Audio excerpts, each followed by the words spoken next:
বন্ধুরা, আমি সঞ্জয় আর আমি নিয়ে এসেছি আমার নতুন ভিডিও, বাটি ফুল গাছের ভিডিও। দেখতে পাচ্ছ এই ফুল গাছের উপকারিতা বহুত।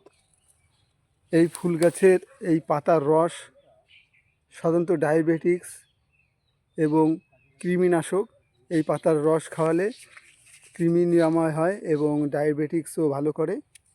তাই এই ফুল দেখতে যেমন সুন্দর, এর উপকারিতাও অনেক।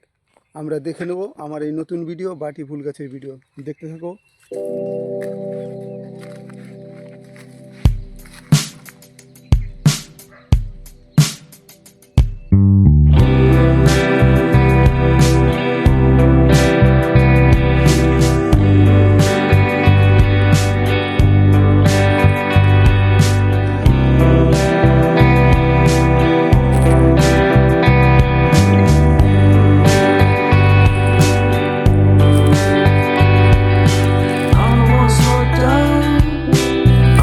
Speak